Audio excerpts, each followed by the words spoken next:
இது ரொம்ப க்ளீனாக, அதாவது இது சுட்டிட்டு எடுத்துகிட்டு வந்தது. காட்டுமா எப்படியெல்லாம் க்ளீன் பண்ணோம் தெரியுமா? இது ரொம்ப கஷ்டம்.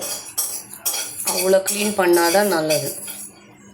சுட்டிட்டு எடுத்துக்கிட்டு வந்திருக்குறாங்க. நம்ம ஊர்லலாம் வந்து இது எடுத்துடுவாங்க.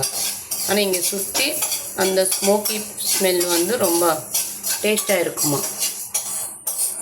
இருக்கிற ஐட்டம்ஸ் தனியா, லவங்கம் அண்ட் பட்டா.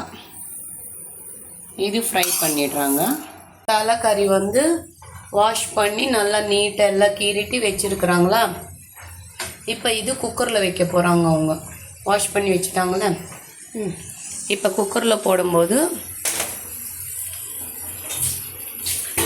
இதுக்கு தேவை இருக்கிற ஐட்டம் மஞ்சள்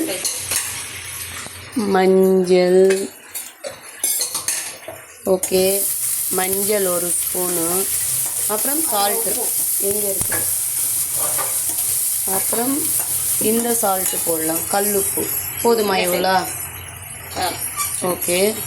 இப்போ இதுக்கு கொஞ்சோண்டி ஆயில் ஊற்றிக்கணும். ஓகே. இப்போ கொஞ்சம் வாட்டர், கொஞ்சம் மிளகாத்தூள் போடணும்ல. ஓகே, இது வச்சுக்கோங்க. பாருங்க அவங்க எப்படி மேக்ஸ் பண்ணுறாங்களோ. பிரியாணி எல்லாம் போட்டுருக்குறாங்க. இந்த ஆனியன் வந்து நல்லா ப்ரௌனிஷ் வரணும். பச்சை வாடை போகணும். இப்போ பச்சை மிளகா,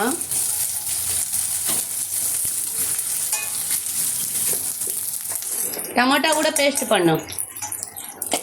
கச்சாமுச்சான்னு சொல்லி చూడు. அதுக்கு ஏற்ற மசாலா முந்திரி, கசகசா, கொப்பரை, ஒரு பட்டா, லவங்கம். சொல்லு. உள்ளிப்பாய், ஆனியன் போட்டாங்க.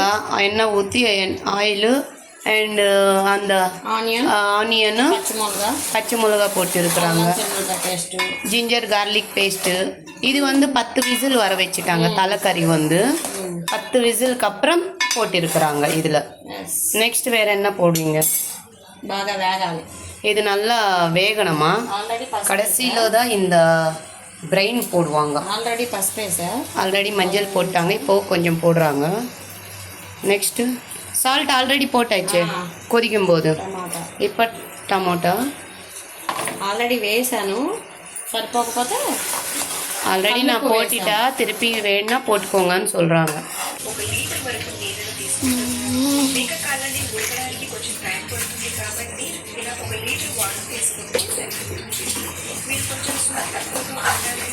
చేసేసి 5 నిమిషాలు మూత పెట్టకుండా మరిగిస్తే సూప్ అనేది కొంచెం దగ్గర పడుతుంది.